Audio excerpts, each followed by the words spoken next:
Welcome to KBS World Radio. You're now tuned in to Korea24's Korea Book Club, where we explore the world of Korean literature. This is our weekend replay edition, playing back our book segment from Wednesday's show. We hope you enjoy it. I'm your host, Kwon Jang-woo.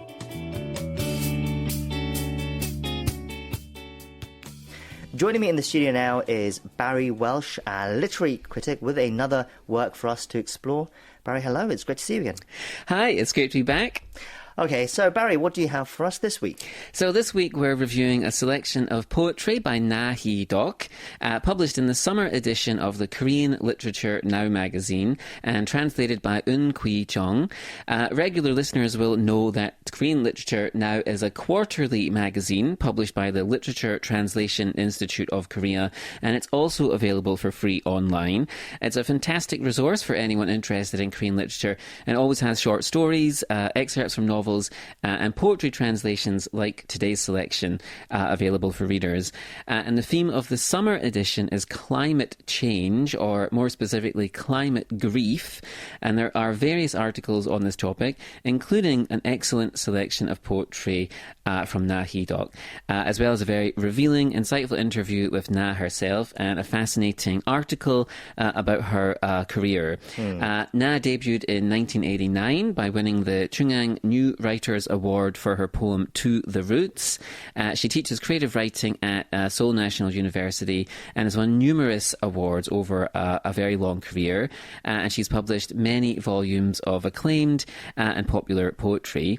Now, unfortunately, Na doesn't have a huge amount of work available in English, so very happily, Korean Literature Now has really done readers a favour and a tremendous service by publishing 10 translations of her poems.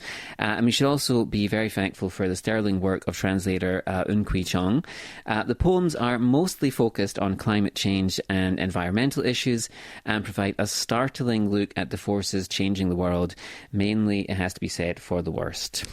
Yes, I do always find it interesting when you do bring us something from the Korean Literature Now magazine, because they do seem to perhaps shed some light on writers that are perhaps not as well known internationally yet, especially. Yeah. Mm-hmm. And Na is a celebrated poet in Korea with, as you mentioned, a long career behind her of over 3 decades now. In her most recent poems, I believe she's been writing about the climate crisis and also the despair that results from observing the destruction of the natural world. So then, how does she depict climate change and those feelingness of hopelessness and anger in her poetry that you mentioned? Right, yes. So this is a fantastic selection of poems with many aspects that we could talk about. So Na describes her approach across these 10 poems as follows. She says, "I don't think poetry is supposed to present solutions or carry enlightening statements. I think poetry's role is to raise awareness of problems that are hard to notice. In today's world, where the boundary between the natural and the artificial is blurred, I would like to raise the questions, what is nature? And is nature natural?"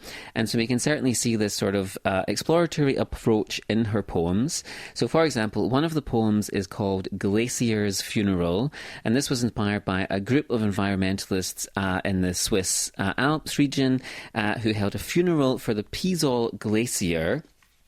And so this was a glacier that disappeared, I think, around about a decade ago. And Na writes that in the poem Glacier's Funeral, Na writes, "Whenever Earth's temperature rises, the white army of the glacier fought with all its might, but it was a long time ago that the huge front lines began to crumble. In the battle of fire and ice, there is only retreat, retreat, retreat, retreat." It's a very striking image of this, mighty element of the natural world dying and being mourned. And one of the most striking parts of this poem is that in the middle section of the poem, there's a series of boxes, 225 small black squares, which could be caskets or coffins. And Na says that through this poem, She was holding a funeral. The battle of fire and ice is, she says, the death of glaciers brought on by human fossil fuel civilization. It's a very striking image, and the poems are full of such these types of powerful and resonant images. Wow, that's really interesting. The way, I'm guessing she's using sort of like pictogram text as images, essentially. So the black boxes, it means that reading the poem himself is perhaps it brings a different dimension to the work than rather if you perhaps heard it out loud, it seems. So that's really interesting. What other issues can we see in her work?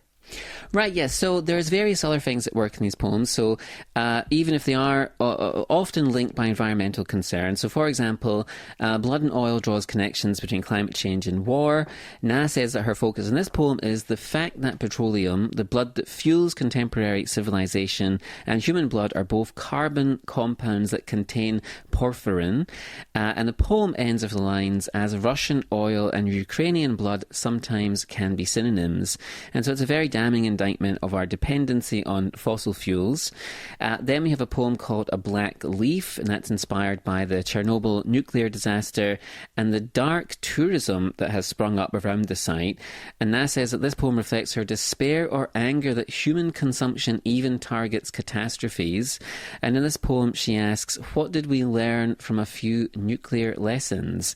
And then in other poems such as A Mushroom at the End of the World, Na uses pine mushrooms to highlight the role of capitalism and consumption. And so through this poem, she argues that we can't escape the state of being addicted to ourselves. The pine mushroom represents here the movement of capitalism and the way that it's harvested and distributed throughout the world. The people who usually harvest the mushrooms, she says, are often poor and not protected by law. And in the poem, she writes, imagining the underground world, I walked along a damp, winding road into the deeper forest and into the farther and farther forest. And the imagery here is desolate and lost, and a lot of the imagery here is like that, but these are multifaceted poems and they invite multiple readings. Yeah, and some of the themes there, they're very topical and relevant today as well, it seems, such as the situation in Ukraine that's touched upon, nuclear power. So it sounds like a striking collection of poems indeed. So then how could we summarise these works and the outlook that perhaps she presents for the reader in the world today?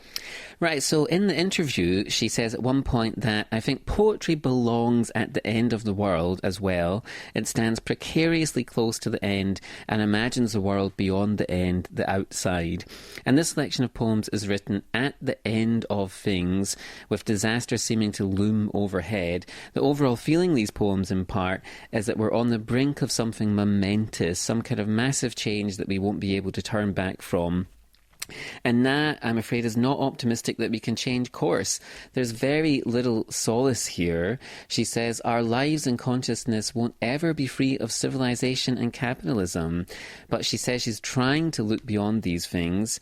Nevertheless, these poems read like an epitaph or funeral rites for a world that's about to die. It's a great selection of poems, and while frequently challenging and unsettling, deserve to be read widely.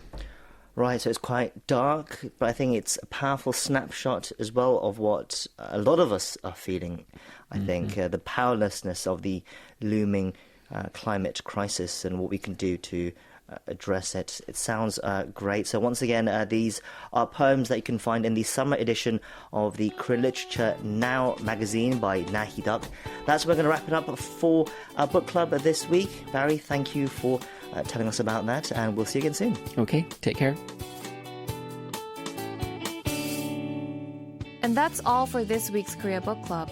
You can check out more of the works we discussed on our website at world.kbs.co.kr. Join us again next week. KBS World Radio.